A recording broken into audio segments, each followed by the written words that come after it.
Hare Krishna. Welcome to Annapurna natural forms.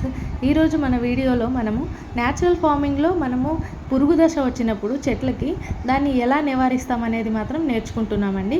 So దానికోసం మనకు కావాల్సిన పదార్థాలు, దాన్ని ఎలా తయారు చేసుకుంటాము అనేది నేను ఈరోజు వీడియోలో మీకు చూపించబోతున్నాను. అయితే దీనికోసం మనం ఏంటంటే వేప చెట్టు మీద నుంచి వేపకాయలు ఉంటాయి కదండి, ఆ వేపకాయల్ని తీసుకొచ్చి వాటిని బాగా ఆరబెట్టేసి వాటిని ఇలా దంచుకొని పొడిలాగా అయితే తయారు చేసుకోవాలండి. ఈ వేప పొడిని పొడిలాగా తయారు చేసుకున్న తర్వాత దీన్ని మనం ఎంత కావాలంటే అంత తయారు చేసుకోవచ్చండి. తయారు చేసేసుకొని స్టాక్గా కూడా పెట్టుకోవచ్చు. తర్వాత మనకు కావాల్సినట్టుగా కొంచెం కొంచెం తీసేసుకొని యూస్ చేసుకోవచ్చు. దీన్ని మనం ఏంటంటే ఇదిగోండి ఇలా సన్నటి జాలి ఉంటుంది కదండి, మెష్ జాలి ఉంటుంది కదా, ఇలా ఆ మెష్ జాలిలో ఒక మూటలాగా కట్టుకునేంత క్లాత్ తీసుకొని దాన్ని ఇలా మూటలాగా అయితే కట్టేసుకోవాలండి. ఈ కట్టేసుకున్న మూటను ఏంటంటే ఒక కర్రకు కట్టేసేసి మనం పక్కన పెట్టేసుకొని ఫస్ట్ ఒక టబ్ తీసుకోవాలండి. అలా ఇలా టబ్బు తీసుకున్న తర్వాత దీంట్లో ఏంటంటే ఇది 10 లీటర్స్ టబ్ అండి.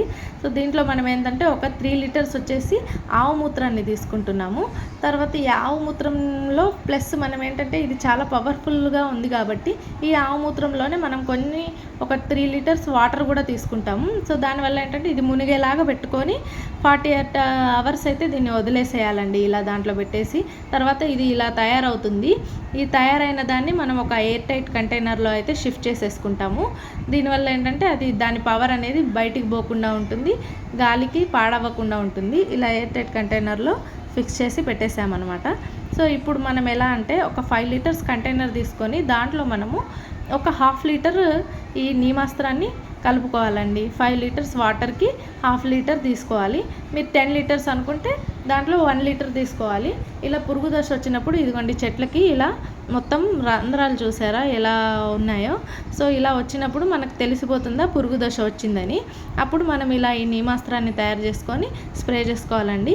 మనం ఏంటంటే న్యాచురల్ పద్ధతిలో తయారు చేస్తున్నాం కాబట్టి మనము బయట ఎలాంటి కెమికల్స్ అయితే యూస్ చేయమండి. సో దానివల్ల మనకేంటంటే ఈ పురుగులు ఏవైతే ఉన్నాయో చనిపోవు కానీ చెట్టు మీద రాకుండా ఉంటాయి. ఎందుకంటే వాటి చేదు అనేది తగులుతుంది కాబట్టి. సో ఎప్పుడైనా సరే మనము ఎరువుల్ని ఈవినింగ్ టైం 6 to 9 లోపు ఆ టైంలో వేసుకుంటే చాలా బాగా పనిచేస్తుందండి. ఎందుకంటే ఎక్కువగా పురుగులు అనేవి ఆ టైంలోనే వస్తూ ఉంటాయి చెట్టు మీదకి. సో ఇలా మనము ప్రతి చెట్టు మీద కూడా దీన్ని స్ప్రే చేసుకోవాలండి. సో ఎవరికైనా ఇలా న్యాచురల్ ఫార్మింగ్ ఇంట్రెస్ట్ ఉంటే ప్లీజ్ మా ఛానల్ని సబ్స్క్రైబ్ చేసుకోండి. అండ్ మీకు ఎలాంటి డౌట్స్ ఉన్నా ఏదైనా కావాలనుకుంటే మీరు మాకు మెసేజ్ చేయొచ్చు. థ్యాంక్ యూ అందరికీ.